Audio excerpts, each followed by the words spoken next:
और हरियाणा विधानसभा चुनाव का मतदान संपन्न होने के बाद आए ज्यादातर एग्जिट पोल में यह संभावना जताई गई कि कांग्रेस पूर्ण बहुमत की सरकार बना सकती है।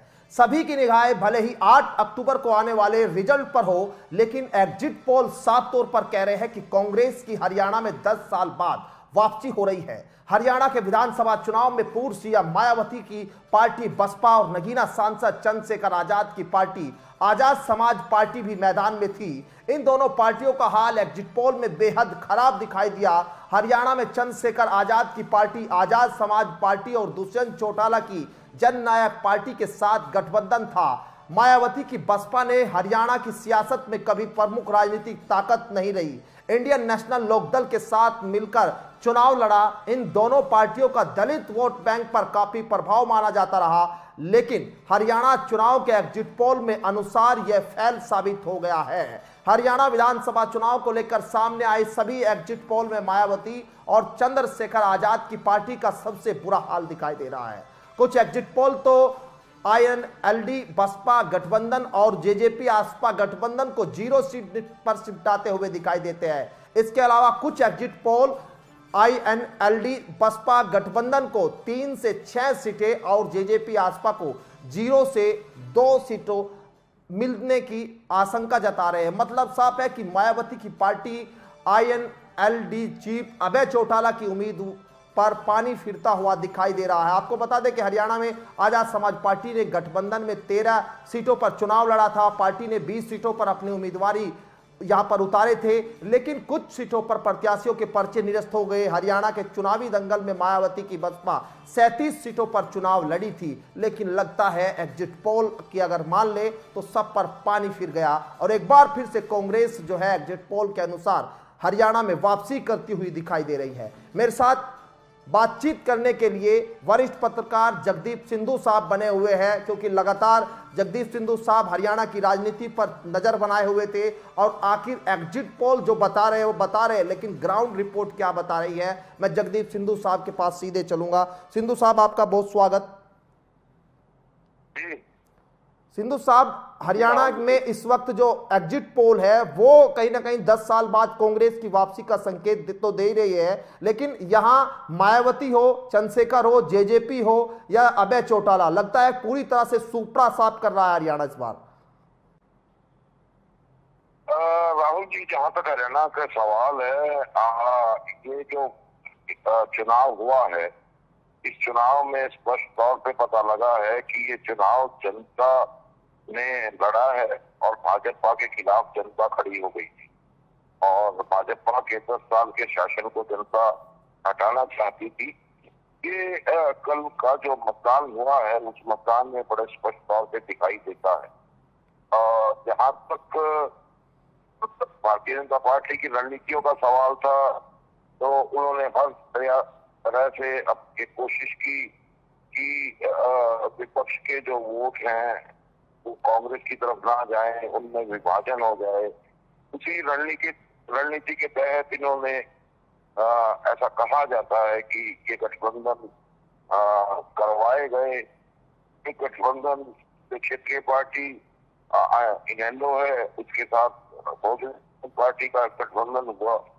जहां तक बहुजन समाज पार्टी का सवाल है, वो हरियाणा में ये गठबंधन कोई नया नहीं है, चौथी बार हुआ था और उससे पहले बहुजन समाज पार्टी हरियाणा में स्वतंत्र रूप से चुनाव लड़ती रही, लेकिन कोई ज्यादा सफलता उनको कभी मिली नहीं और उसका हरियाणा में कोई ज्यादा जनाधार है नहीं, उनकी पार्टी का भी कोई कैडर नहीं है।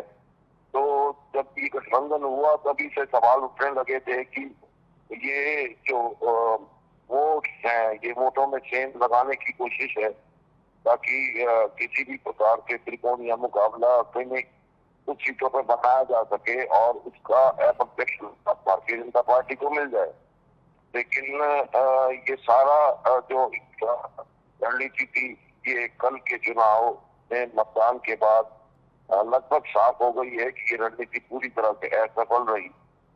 दूसरी बात ये आती है कि जो आज समाज पार्टी, शायद यही नाम है, एएसपी है, चंद्रशेखर आजाद की जो पार्टी उन्होंने लॉन्च की थी, उसका गठबंधन जेजेपी से किया। अब हैरानगी की बात यह है कि चंद्रशेखर आजाद उत्तर प्रदेश में तो बड़े बड़े दावे करते हैं नैतिकता के, संघर्ष के और न्याय के, लेकिन वो हाथ मिलाते एक ऐसी पार्टी के साथ जो भारतीय जनता पार्टी की सांची रही 4.5 साल सत्ता में, जिनको वोट तो मिला था भारतीय जनता पार्टी की खिलाफत के लिए, लेकिन उन्होंने लोगों के जनमत से धोखा करके अपनी महत्वाकांक्षा स्वार्थ के लिए भारतीय जनता पार्टी के साथ समझौता करके सरकार बनवाई थी। तो ये बहुत बड़ा विरोधाभास हरियाणा में देखा जा रहा था।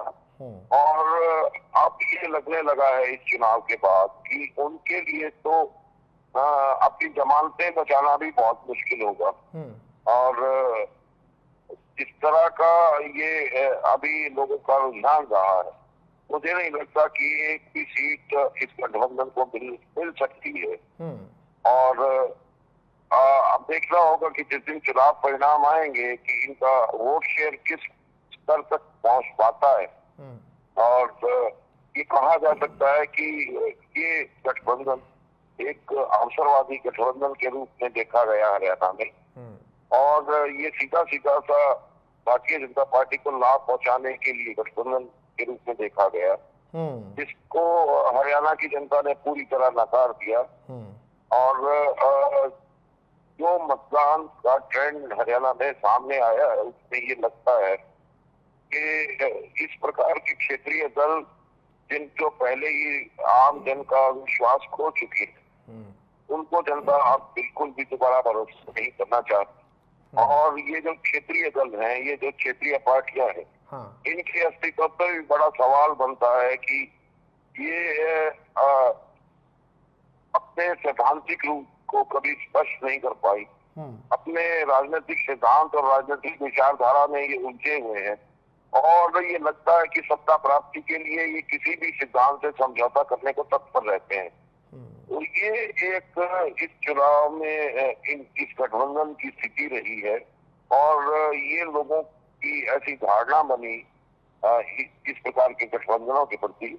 इसीलिए लगता है कि जो मतदान हुआ है उसमें जो लोगों की जो प्रेफरेंस रही है, जो उनकी पसंद रही है, या जो उनकी प्राथमिकता रही है, वो कुछ और रही बजाय इस गठबंधन के। और भारतीय जनता पार्टी को जहां एक लाभ होने की स्थिति दिखती थी, वो पूरी तरह से नाकार दी गई है। तो अब ये लगता है कि हरियाणा में कांग्रेस की एक तरफा कार आएगी, पूर्ण बहुमत से आती दिखाई दे रही है।